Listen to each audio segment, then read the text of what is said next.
जय हिंद dear students and most welcome to our online classes NCC Patna. 9 career classes के online platform पर आप सभी छात्रों का बेहद स्वागत है। और आज का आपका जो लेक्चर है वह है कॉम्प्लेक्स नंबर का 4th लेक्चर। इससे पहले हम लोग कॉम्प्लेक्स नंबर को पढ़ने से पहले नंबर सिस्टम को समझे थे कि नंबर सिस्टम क्या होता है। उसमें हम लोग natural number, whole number, integer, rational number, irrational number, imaginary number और रियल नंबर सबको कंबाइन करके जो लास्ट नंबर आपका बनता है complex number. So complex number के फैमिली तक पहुंचे थे और उसमें फिर इमेजिनरी यूनिट के बारे में पढ़े थे। इमेजिनरी यूनिट का मतलब आयोटा के बारे में, अंडर रूट माइनस 1 के बारे में। और आपको बताए थे कि अंडर रूट माइनस 1 जो होता है वह क्या होता है, आयोटा होता है। फिर इस आयोटा से रिलेटेड प्रॉपर्टी को आप पढ़े थे बहुत सारा। एंड उसके बाद कॉम्प्लेक्स नंबर में हम लोग एंटर किए थे, जहां पर आपको बताए थे कि किसी भी कॉम्प्लेक्स नंबर का जो फॉर्म होता है, जनरल फॉर्म होता है एक्स प्लस आयोटा वाई। क्या होता है, एक्स प्लस आयोटा वाई। ये आपका कॉम्प्लेक्स नंबर का जनरल फॉर्म है, जिसमें एक्स भी आपका रियल ही है, वाई भी आपका रियल ही है, दोनों रियल है।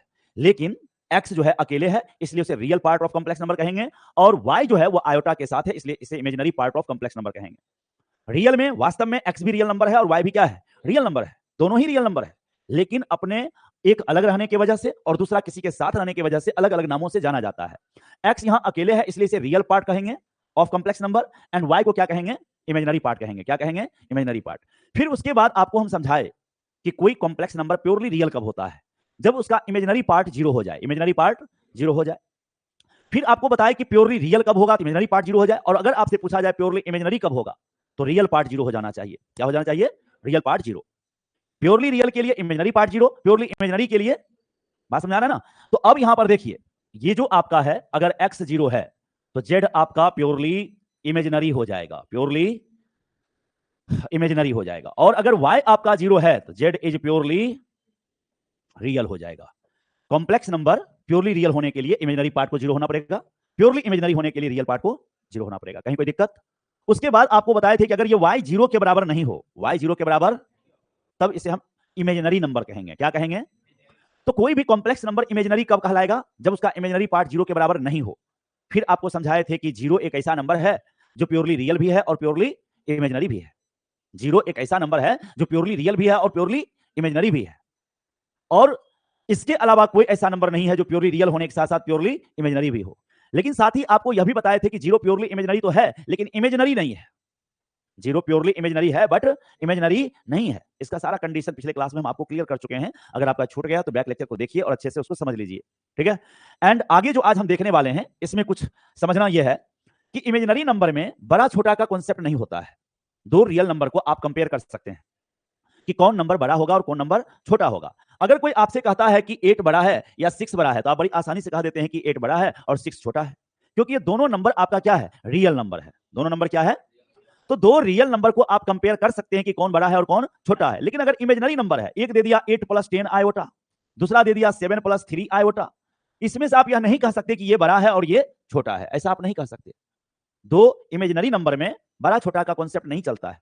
बड़ा छोटा हम वहीं लगा सकते हैं जब नंबर्स को लीनियरली अरेंज किया जाए। कैसे अरेंज किया जाए, लीनियरली, एक लाइन पर अरेंज किया जा सके, एक रेखा पर अरेंज किया जा सके। लेकिन आपको पता है कि कॉम्प्लेक्स नंबर रेखा पर अरेंज नहीं होता है, वो प्लेन में अरेंज होता है, लाइन पर अरेंज नहीं होता है। वो कहां अरेंज होता है, प्लेन पर। आपको याद है कि x + आयोटा y, ये जो है इसको आप x, y लिखते हैं, x, y। ठीक उसी तरह अगर आप इसे लिखेंगे, क्या लिखेंगे, 8, 10, इसको लिखेंगे 7, 3। अब ऑब्वियस है कि 7, 3 कहीं और होगा, 8, 10 कहीं और जाएगा।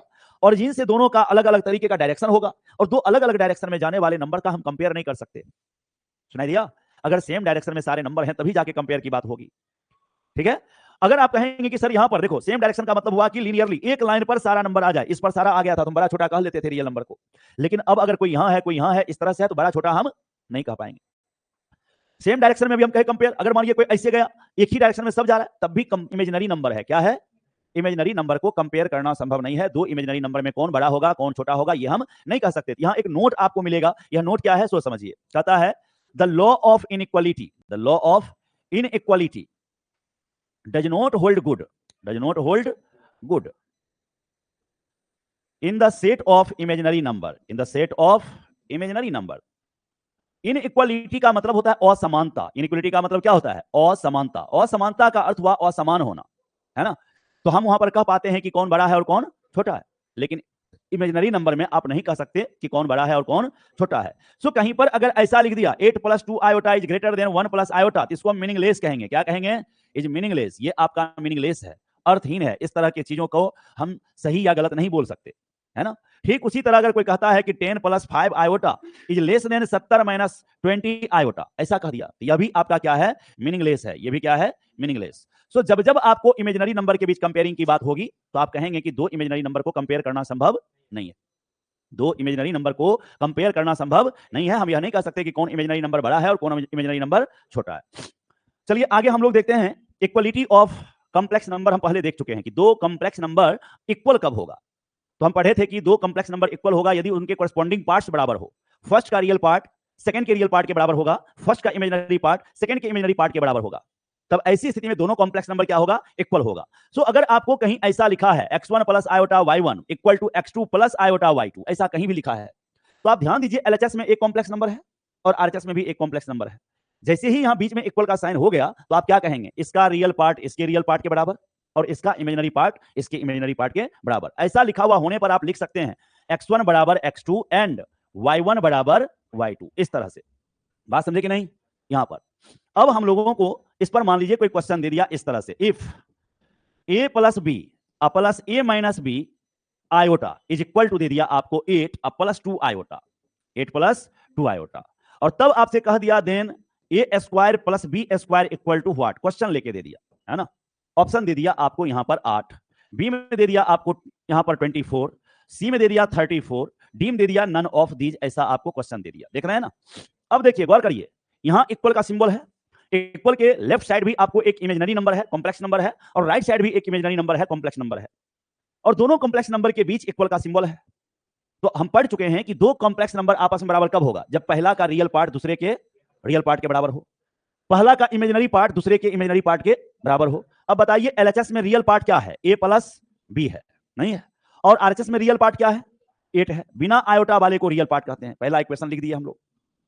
फिर यहां पर कहा लेफ्ट साइड का इमेजिनरी पार्ट राइट साइड के इमेजिनरी पार्ट के बराबर होगा। सो लेफ्ट साइड का इमेजिनरी पार्ट क्या है, a - b, और राइट साइड में इमेजिनरी पार्ट क्या है, 2। दोनों इक्वेशन को अगर हम सॉल्व करें, ऐड कर दें, ये b और b कैंसिल हो जाएगा, 2a = 10 हो जाएगा, a = 5 निकल जाएगा। जब a 5 निकल गया तो उसको यहां पुट कीजिए, तो b का वैल्यू आपको 3 आ जाएगा। क्या आ जाएगा, तो b का मान जो आया वो आपको 3 आ गया। a भी निकल गया, b भी निकल गया। हमें क्या चाहिए था जी, a² + b²। इसका मतलब 5 का स्क्वायर प्लस 3 का स्क्वायर चाहिए था, और ये 25 + 9 कितना हो गया, बोलिए 34। कहीं ऑप्शन में दिया है तो उसको क्लिक करेंगे, सी हमारा सही जवाब हो गया। क्या किन्हीं को कोई आपत्ति। तो जब भी इक्वलिटी ऑफ कॉम्प्लेक्स नंबर से रिलेटेड प्रॉब्लम होगा तो आप रियल पार्ट को रियल के बराबर, इमेजिनरी पार्ट को इमेजिनरी पार्ट के बराबर करके इक्वेशन को सॉल्व करके वैल्यू निकाल सकते हैं। आगे जो हमें पढ़ना है ऑपरेशन ऑफ कॉम्प्लेक्स नंबर में, सबसे पहला हमारा है addition of complex number. Addition of complex numbers, सम्मिश्र संख्याओं का योग है ये, सम्मिश्र संख्याओं का योग। योग का अर्थ हो गया जोड़ना उसे है, ठीक है। अब दो अगर कॉम्प्लेक्स नंबर आपको लेकर के दे दिया, दोनों को ऐड करना है, तो रियल पार्ट को रियल से जोड़िए और इमेजिनरी पार्ट को इमेजिनरी से जोड़िए। जोड़ने का तरीका है कि दो कॉम्प्लेक्स नंबर दे दिया, अगर आप दोनों को ऐड कर रहे हैं तो फर्स्ट कॉम्प्लेक्स नंबर के रियल पार्ट को सेकंड कॉम्प्लेक्स नंबर के रियल पार्ट के साथ ऐड कर दीजिए, फर्स्ट का इमेजिनरी पार्ट आप सेकंड कॉम्प्लेक्स नंबर के इमेजिनरी पार्ट के साथ ऐड कर दीजिए, और आपका एडिशन हो गया। अब यहां समझिएगा, अगर आपके पास दो कॉम्प्लेक्स नंबर है, Z1 = x1 + iota y1 and Z2 = x2 + iota y2 are two complex numbers, आपके पास दो कॉम्प्लेक्स नंबर्स है। अब इसका सम आपको चाहिए Z1 + Z2, Z1 + Z2। Z1 क्या है आपके पास, ध्यान दीजिए, x1 + आयोटा y1, Z2 क्या है आपके पास, x2 + आयोटा y2। अब इसका रियल इसके रियल से ऐड कीजिए, तो x1 + x2 को एक साथ कर दीजिए और आयोटा y1 + y2 को एक साथ कर दीजिए। इस तरह से आपका ऐड हो गया। क्या कर रहे हैं मिस्टर अंकित, तो ध्यान दीजिए, है ना।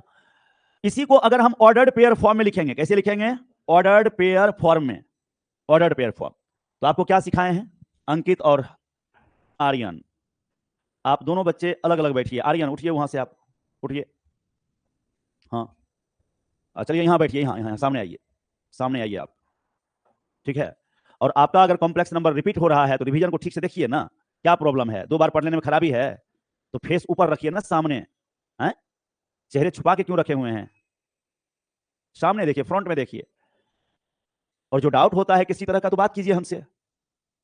हम आपको पढ़ाने के लिए यहाँ पर हैं, सिखाने के लिए हैं। अगर दिक्कत है, सब कुछ समझ में आ रहा है तो मजे की बात है, अच्छा बात है। नहीं आ रहा है तो कुछ बोलिए, आप कहिए, हम उसे क्लियर करेंगे। याद होगा आप लोगों को कि कोई भी कॉम्प्लेक्स नंबर अगर x + आयोटा y है तो इसे अगर हम ऑर्डर पेयर फॉर्म में लिखना चाहते हैं, कैसे लिखना चाहते हैं, तो क्या लिखेंगे, रुक जाइए, बोलने दीजिए आर्यन को, बोलिए क्या लिखेंगे इसको, ऑर्डर पेयर फॉर्म में कैसे लिखेंगे इसको,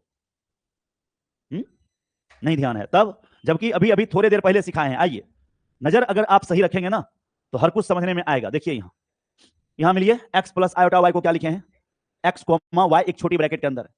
इस चीज को ऐसे भी लिखा जा सकता है, और इस तरह के लिखने के प्रोसेस को ही कहते हैं ordered pair form. Ordered pair form, इसको हम क्रमित युग्म कहते हैं, क्रमित युग्म, ओह क्रमित युग्म हिंदी में, ठीक है। ये कॉम्प्लेक्स नंबर आपको ऑर्डर्ड पेयर के रूप में लिखा गया है। ठीक उसी तरह 8 प्लस 10 आयोटा है, इसको कैसे लिखे हैं, 8,10। हमेशा ऑर्डर्ड पेयर में लिखेंगे तो रियल पार्ट को पहले लिखेंगे और इमेजिनरी पार्ट को बाद में लिखेंगे। ऑलवेज पहले किसको लिखेंगे, रियल पार्ट को, तब किसको लिखेंगे, इमेजिनरी पार्ट को।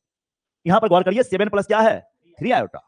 पहले कौन लिखाया, रियल पार्ट, फिर क्या लिखाया, इमेजिनरी पार्ट। अब अगर आप इसे देखें तो आप समझ सकते हैं कि ये फर्स्ट क्वाड्रेंट में होगा। कहां होगा, फर्स्ट क्वाड्रेंट में। ये भी कहां होगा, फर्स्ट क्वाड्रेंट में। आपको पता है कि यहां पर अगर हम इस तरह से ये देखें, प्लस प्लस दोनों अगर पॉजिटिव है तो फर्स्ट क्वाड्रेंट में होगा।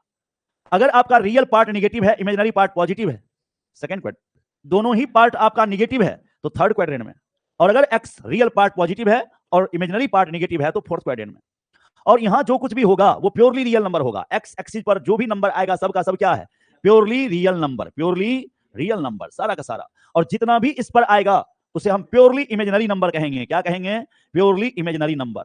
हाँ, सारा imaginary number, purely imaginary number. किस तरह का फॉर्म होगा purely imaginary number, 3 iota, 2 iota, -4 iota, ये सब इस y एक्सिस पर होगा। अगर पॉजिटिव है तो ऊपर के पार्ट पे, नेगेटिव है तो नीचे के पार्ट पे होगा।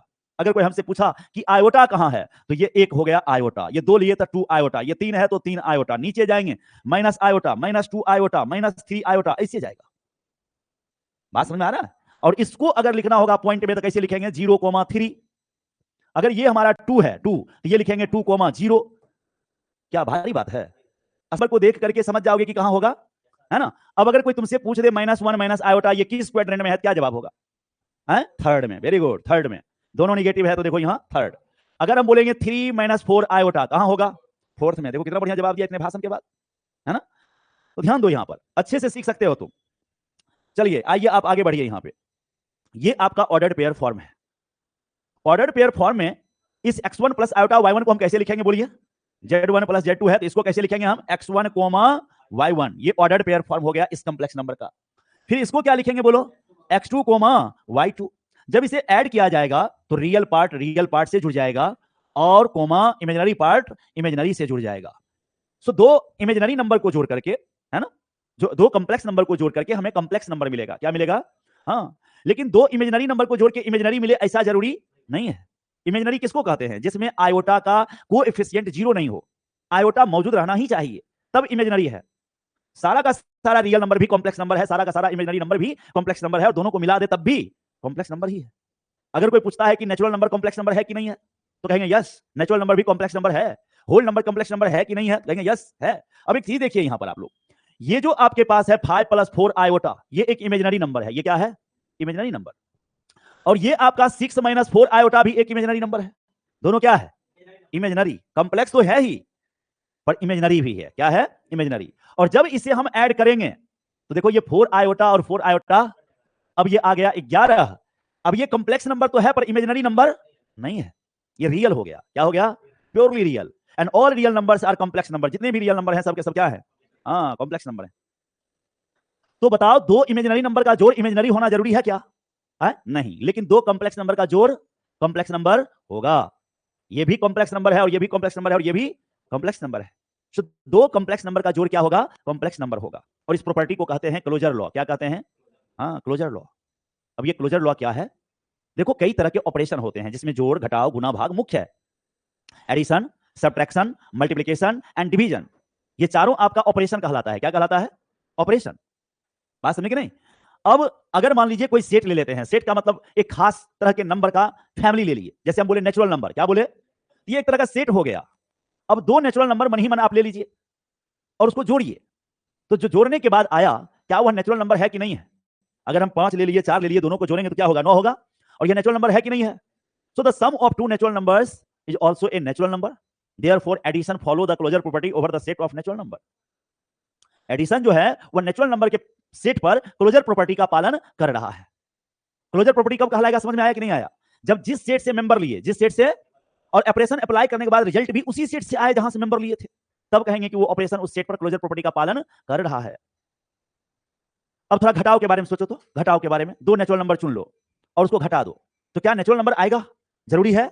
अगर हम 2 ले लिए और 5 ले लिए, 2 में से 5 घटा दिए, -3 आया, क्या ये नेचुरल नंबर है?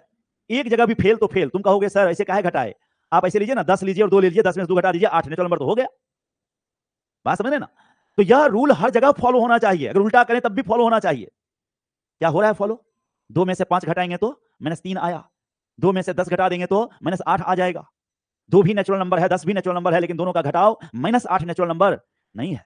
तो हम कहेंगे घटाव जो है, सब्ट्रैक्शन जो है, वह आपको नेचुरल नंबर के फैमिली पर, नेचुरल नंबर के सेट पर क्लोजर प्रॉपर्टी का पालन नहीं कर रहा है। बात समझ में आ रहा है? लेकिन अगर कोई मल्टीप्लिकेशन पूछे, क्या पूछे? हाँ, तो कोई भी 2 नेचुरल नंबर को मल्टीप्लाई कीजिए, तो आप मल्टीप्लाई कीजिए, 5 गुने 4 नेचुरल नंबर है कि नहीं है? 5 भी नेचुरल नंबर, 4 भी नेचुरल नंबर, दोनों को गुना किए 20 भी। अब उल्टा कर दीजिए, 4 और 5 को गुना कीजिए तब भी 20 नेचुरल नंबर। उल्टा करने से भी कोई फर्क पड़ने वाला? तो हम कहेंगे multiplication follow the closure property over the set of natural number. Multiplication जो है वह नेचुरल नंबर के परिवार पर क्लोजर प्रॉपर्टी का पालन कर रहा है। क्या कोई डाउट है? तो अब यहां पर प्रॉपर्टीज ऑफ एडिशन पढ़ना है हम लोगों को। प्रॉपर्टी ऑफ एडिशन समझिए क्या है। प्रॉपर्टीज ऑफ एडिशन, छोटे छोटे टर्म को सीखो, है ना, आगे और चीज सीखना इजी हो जाएगा और मुझे पढ़ाना इजी हो जाएगा। मेरा बच्चा जितना ब्रिलियंट होता जाएगा, मेरे लिए पढ़ाना क्या होगा? इजी हो जाएगा। जितना वो कमजोर बना हुआ रहेगा ना, उतना मेरी नानी याद दिला देगा पढ़ाने में। वो समझा ना? तो थोड़ा सा पढ़ाई बेहतर हो, इसके लिए आपका पढ़ना जरूरी है। ध्यान दीजिए, यहां प्रॉपर्टीज ऑफ एडिशन, सबसे पहला प्रॉपर्टी क्लोजर लॉ है। क्या है? Closure law. इसको हिंदी में कहते हैं समवर्ग नियम, मतलब एक ही वर्ग में आ जाना, एक ही फैमिली में आ जाना, एक ही क्लास में आ जाना। कोई दिक्कत? तो अब यहां पे देखो, Z1 तुम्हारा Z में है, Z1 भी कॉम्प्लेक्स नंबर Z से लिया गया, एंड Z2 भी कहां से लिया गया? Z से। Z set of complex number को शो करता है, किसको शो करता है? सेट ऑफ कॉम्प्लेक्स नंबर को। अब अगर दोनों को जोड़ दें, Z1 प्लस Z2, तो यह भी कहां से होगा? कॉम्प्लेक्स नंबर से। इसी को कहते हैं क्लोजर प्रॉपर्टी। क्या कहते हैं? Closure property. ठीक है। दूसरा नंबर, Z1 प्लस Z2 करो या Z2 प्लस Z1 करो, दोनों का वैल्यू क्या रहेगा? सेम रहेगा, इक्वल रहेगा। ऑपरेशन में उल्टा करना है, जहां पर रिजल्ट बराबर रह जाएगा उसको हम कहेंगे कि कम्यूटेटिव लॉ का पालन कर रहा है, कम्यूटेटिव लॉ को फॉलो कर रहा है। और जहां उल्टा करने पर इक्वल नहीं रहेगा तो हम कहेंगे कम्यूटेटिव लॉ फॉलो नहीं हो रहा है। अच्छा, तुम लोग फिजिक्स पढ़ते हो, फिजिक्स में वेक्टर पढ़े होंगे। वेक्टर में सर पढ़ाए होंगे dot product of vectors and cross product of vectors. नहीं, वहां तुम देखे होगे कि ए डॉट बी और बी डॉट ए दोनों आपस में बराबर होता है। ए डॉट बी और बी डॉट ए आपस में क्या होता है? हाँ, vector a dot vector b और vector b dot vector a आपस में इक्वल होता है। लेकिन क्या ए क्रॉस बी और बी क्रॉस ए ये इक्वल होता है? नहीं होता है। तो हम कहेंगे कि डॉट प्रोडक्ट ऑफ वेक्टर्स जो है वो कम्यूटेटिव लॉ का पालन कर रहा है और क्रॉस प्रोडक्ट ऑफ वेक्टर्स जो है वो कम्यूटेटिव लॉ का पालन नहीं कर रहा है, क्रम विनिमय नियम का पालन नहीं कर रहा है। हिंदी में क्रम विनिमय कहते हैं, इंग्लिश में कम्यूटेटिव लॉ कहते हैं। तो अब देखो, Z1 प्लस Z2 निकालेंगे वो, और Z2 प्लस Z1 करेंगे सो, दोनों अलग लगाएगा क्या? नहीं आएगा। तो हम कहेंगे कि ये कम्यूटेटिव लॉ का पालन कर रहा है। किसका पालन कर रहा है? कम्यूटेटिव। ये सब शब्द को सीखो, याद रखो। कम्यूटेटिव का अर्थ होता है उल्टा करने पर रिजल्ट पे कोई फर्क नहीं पड़े। ठीक है। तीसरा नंबर, इस बार पहले ऑपरेशन हुआ है Z1 और Z2 का, Z3 इसके बाहर है, और फिर देखो Z1 ले लिए और अंदर हम Z2 प्लस क्या कर दिए? Z3। इसको कहेंगे एसोसिएटिव लॉ। क्या बोलेंगे? हाँ, एसोसिएटिव लॉ। हिंदी में इसको कहेंगे साहचर्य नियम। क्या कहेंगे? हाँ, साहचर्य नियम, एसोसिएटिव लॉ। पहले इस बार ऑपरेशन होगा Z1 और Z2 का, जो रिजल्ट आएगा उसमें Z3 को जोड़ा गया। यहां पर पहले Z2 और Z3 को जोड़ा गया, फिर उसमें Z1 को जोड़ा गया। तो LHS और RHS दोनों का वैल्यू क्या आएगा? सेम आएगा, और ऐसा होने पर उसको कहेंगे कि एसोसिएटिव लॉ को फॉलो कर रहा है। चौथा नंबर जो है वह है एग्जिस्टेंस ऑफ आइडेंटिटी या आइडेंटिटी लॉ कहेंगे। इसके लिए समझना होगा कि आइडेंटिटी लॉ क्या है ना, या आइडेंटिटी एलिमेंट फॉर एडिशन क्या होता है, या एडिटिव आइडेंटिटी क्या होता है। ये सब शब्द एक ही दूसरे से मिलता जुलता है सब चीज। ठीक है। आइडेंटिटी का अर्थ होता है तत्समक या वैसा ही रह जाना। आइडेंटिटी को हिंदी में हम लोग बोलेंगे तत्समक, संस्कृत शब्द है ये। तत् मींस उसके समान, उसी के समान। बात समझे कि नहीं? अब सिंपल बात है, हमारा ऑपरेशन अभी क्या चल रहा है? बोलो। एडिशन चल रहा है, सब्ट्रैक्शन चल रहा है, मल्टीप्लिकेशन, डिवीजन क्या चल रहा है? एडिशन चल रहा है, राइट। तो अब यहां हमें यह सीखना है कि 5 में क्या जोड़ेंगे कि 5 ही रह जाए? 0 0 नहीं। तो जिसको हम ऐड करने पर कोई बदलाव ही नहीं ला पाते हैं, एक ऐसा नंबर जिसको अगर किसी भी नंबर में जोड़ते हैं तो उससे उस नंबर पे कोई फर्क नहीं पड़ता है, उसका पहचान कायम रहता है, जैसा पहले था वैसा ही रह जा रहा है, उसके पहचान पे असर नहीं पड़ रहा है। तत्समक, जैसा था वैसा ही रह जाए, उसके समान ही रह जाए। 6 में क्या जोड़ोगे तो 6 ही रह जाएगा, 0 नहीं, तो 0 को कहेंगे आइडेंटिटी एलिमेंट फॉर एडिशन। पूरा वर्ड सुना, क्या बोलेंगे, आइडेंटिटी एलिमेंट फॉर एडिशन, या इसी को शॉर्टली कहेंगे एडिटिव आइडेंटिटी। क्या बोलेंगे, एडिटिव आइडेंटिटी। अगर हमें कहीं पर ऐसे है आइडेंटिटी एलिमेंट फॉर एडिशन, है ना, तो इतने बड़े सेंटेंस के लिए हम शॉर्टली चाहें तो क्या बोलेंगे, एडिटिव आइडेंटिटी। एडिटिव आइडेंटिटी ये वर्ड यूज करेंगे। बात समझे कि नहीं? और इसका अर्थ क्या हो गया, एडिटिव आइडेंटिटी का मतलब एक ऐसा नंबर जिसको जोड़ने तो कोई फर्क नहीं पड़े। अब अगर ऑपरेशन पलट दें, दूसरे ऑपरेशन को ले लें, हम एडिशन हटा दें, मल्टीप्लिकेशन ले लें, तो अब हमारा देखो क्वेश्चन क्या है, 5 में कितना से मल्टीप्लाई करोगे कि 5 ही रह जाए, 1। अब 0 बोलोगे, नहीं बोलोगे, अब 1 बोलोगे। जैसे ही ऑपरेशन बदला तो आइडेंटिटी एलिमेंट भी बदल गया। एडिशन के लिए आइडेंटिटी एलिमेंट 0 था, लेकिन मल्टीप्लिकेशन के लिए आइडेंटिटी एलिमेंट कौन है, 1 है। कौन है, 1 है। तो ध्यान दो, यहां पर ऐसे लिखेंगे 0 + 0 iota is additive identity, additive identity for every complex number, every complex number z = x + iota y। किसी भी कॉम्प्लेक्स नंबर के लिए एडिटिव आइडेंटिटी पूछेगा, क्या जवाब देगा, 0 + 0 आयोटा। पूछेंगे 6 + 7 आयोटा का एडिटिव आइडेंटिटी बोलो, क्या बोलोगे, 0 + 0 आयोटा। जब भी एडिटिव आइडेंटिटी बोलेंगे ऑलवेज क्या बोलोगे, 0 +। अब थोड़ा उल्टा क्वेश्चन है, उल्टा क्या है, एडिटिव इनवर्स उसको कहेंगे, क्या बोलेंगे, एडिटिव इनवर्स। अब उल्टा क्वेश्चन है कि 5 में क्या जोड़ेंगे कि 0 आ जाए, -5, -5 में क्या जोड़ेंगे कि 0 हो जाए, तो -5। 6 में क्या जोड़ेंगे कि 0 हो जाए, -6। बस केवल साइन बदल रहे हैं, क्या कर रहे हैं, साइन बदल रहे हैं 0 लाने के लिए। तो 0 लाने के लिए जो तुम्हें नंबर चाहिए ना, उसे हम कहेंगे एडिटिव इनवर्स। क्या कहेंगे, एडिटिव इनवर्स। तो देख लो यहां पर नोट क्या आएगा, 5वां नंबर कहेगा for every complex number, for every complex number, प्रत्येक कॉम्प्लेक्स नंबर के लिए, प्रत्येक सम्मिश्र संख्या के लिए, है ना, किस सम्मिश्र संख्या के लिए, x + आयोटा y के लिए, देयर एग्जिस्ट, एग्जिस्ट मींस होना, तो देयर एग्जिस्ट। देखो इसका सिंबल ऐसे भी लिखते हैं, जब भी हम ऐसा लिख देंगे ना, ई को उलट देंगे तो समझना इसको देयर एग्जिस्ट पढ़ेंगे। क्या पढ़ेंगे, हाँ शॉर्टली ऐसे, इस पूरे देयर एग्जिस्ट के बदले ये सिंबल है। For every complex number z = x + iota there exist an additive inverse, additive inverse -x - iota y। बस साइन बदल देना है, क्या बदल देना है, साइन। इसको योज्य प्रतिलोम कहेंगे, क्या बोलेंगे, योज्य प्रतिलोम। हिंदी में, इंग्लिश में बोलेंगे एडिटिव इनवर्स। अगर कोई आपसे पूछता है यहां पर ऐसे, समझ लीजिए एग्जांपल ऐसे पूछ दिया, the additive inverse of, additive inverse of दे दिया आपको 7 + 8 आयोटा, 7 प्लस, तो जवाब बोलिएगा -7 - 8 आयोटा। सबका साइन बदल देंगे। फिर देखिए यहां the additive inverse of 6 - 4 iota कहा, 6 माइनस, क्या जवाब दीजिएगा, -6 प्लस, एकदम सही जवाब है, -6 + 4 आयोटा। ये एडिटिव इनवर्स निकल रहा है। क्या निकल रहा है, एडिटिव इनवर्स। अगला है आप लोगों का multiplication of complex numbers, multiplication of complex numbers. अभी आप लोग एडिशन देखे थे, नेक्स्ट है आपका मल्टीप्लीकेशन ऑफ कॉम्प्लेक्स नंबर्स। देखिए कैसे इसमें मल्टीप्लाई करेंगे। मान लीजिए कि आपके पास Z1 एक कॉम्प्लेक्स नंबर है, x1 + आयोटा y1, Z2 आपके पास दूसरा कॉम्प्लेक्स नंबर है, x2 + आयोटा y2। ये दो कॉम्प्लेक्स नंबर हम मान लिए। अब यहां से हमें क्या जानना है, बोलिए, Z1 × Z2, दोनों को गुणा करना है। अगर हम सीधे सीधे लिख दें तो डायरेक्ट लिखने का तरीका यह है कि दोनों के रियल पार्ट को मल्टीप्लाई कीजिए, दोनों के इमेजिनरी पार्ट को मल्टीप्लाई कीजिए और घटा दीजिए, और यह भी फर्स्ट स्टेप मल्टीप्लिकेशन का समाप्त हुआ है। सेकंड स्टेप है आयोटा लिखिए, यहां का रियल पार्ट, इधर का इमेजिनरी x1 y2, और इधर का रियल, यहां का इमेजिनरी x2 y1, दोनों को मल्टीप्लाई करके ऐड कर दीजिए।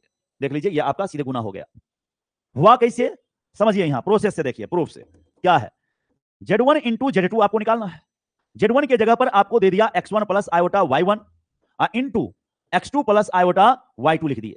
मल्टीप्लाई करने का तरीका क्या है, x1 से पहले सबको करेंगे, x1 से सबको करेंगे, फिर आयोटा y1 से सबको करेंगे। तो चलिए पहले x1 से करिए, शिवम सीधे होकर बैठिए, स्ट्रेट होइए, यहां फ्रंट फेस रखिए। x1 को इससे मल्टीप्लाई करेंगे, क्या लिखाएगा, x1 x2, फिर x1 को इससे करिए तो x1 आयोटा y2, फिर इसको इससे मल्टीप्लाई करिए, आयोटा y1 x2 लिख दिए, फिर इसको इससे गुना करिए, आयोटा स्क्वायर y1 y2 लिखेंगे। आगे देखिए, और इसमें ये x1 x2 सेम लिखा गया, फिर यहां पर आयोटा थोड़ा पहले लिख दीजिए, x1 y2 हो गया, फिर इसमें भी आयोटा पहले ऑलरेडी है ही, x2 y1 लिख दिए, और आयोटा स्क्वायर का वैल्यू कितना पढ़ा है, आयोटा स्क्वायर -1, तो -1 से इसे मल्टीप्लाई करेंगे तो -y1 y2 हो जाएगा। अब रियल पार्ट को एक जगह कर दिए, जो भी रियल हिस्सा है उसको आप एक जगह करिए। तो क्या लिखाएगा, x1 x2 -y1 y2 एक जगह हो गया। और इस दोनों में क्या कॉमन आ रहा है, आयोटा। क्या रहा है, तो अब यहां लिख देंगे हम x1 y2 अब प्लस x2 y1, ये आपका गुना हो गया। एग्जाम्पल समझिए आप लोग। मान लीजिए अगर आपको z इक्वल टू दे दिया 3 + 5 iota, z equal to 3 + 5 iota, z1 equal to, और फिर z2 इक्वल टू दे दिया 8 + 2 आयोटा, ऐसे दे दिया। तब आपसे पूछा गया z1 इंटू z2 क्या है, z1 इंटू z2 गुना करना है। तो पहले आप चाहें तो डायरेक्ट फॉर्मुला से भी लिख सकते हैं, और अगर आपको मन करता है कि नहीं प्रोसेस से करें तो प्रोसेस से कर सकते हैं। पहले आप लिख दीजिए z1 का वैल्यू 3 + 5 आयोटा इंटू फिर है 8 + 2 आयोटा। चलिए पहले 3 से गुना करेंगे तो 3 अठे, फिर 3 को 2 से करेंगे 6 आयोटा, 5 आयोटा को 8 से करेंगे 40 आयोटा, 5 को फिर 2 से करेंगे 10 आयोटा स्क्वायर। चलिए ये 24 को रहने दीजिए, आयोटा वाले को जोड़ दीजिए, 46 आयोटा हो गया नहीं, और ये आयोटा स्क्वायर का वैल्यू -1, तो 10 गुने -1 -10 हो गया। 24 में से 10 घट गया तो बच गया 14, और ये प्लस 46 आयोटा, ये गुना हो गया। एक तरीका तो ये हुआ गुना करने का। दूसरा डायरेक्ट अगर करना है, डायरेक्ट तो बोले हैं रियल को रियल से करिए, रियल को तो 3 अठे 24, इमेजिनरी को इमेजिनरी से करिए, इमेजिनरी पार्ट को छोड़ के खाली नंबर को 5 और 2 को गुना किया कितना हुआ 10, उसको घटा दीजिए, प्लस एक पोर्शन खत्म हुआ। अब दूसरे पोर्शन की तरफ बढ़िए, इसका रियल इसका इमेजिनरी गुना करिए, 3 दूनी 8 पंचे, दोनों को जोड़ दीजिए 46 आयोटा। यहां पर आपको 14 हो गया, ये आपको 46 आयोटा हो गया। मैच कराइए, वही आंसर है ना। तो कैसे मल्टीप्लाई करेंगे, रियल पार्ट को रियल से, इमेजिनरी पार्ट को इमेजिनरी से गुना करके घटा देना है, फर्स्ट स्टेप क्लियर होगा। पहला का रियल पार्ट, दूसरा का इमेजिनरी पार्ट, फिर पहला का इमेजिनरी पार्ट दूसरे का रियल पार्ट मल्टीप्लाई करके ऐड कर लेना है, उसके साथ आयोटा लगा देना है, ये आपको इमेजिनरी पार्ट ऑफ प्रोडक्ट मिल जाएगा।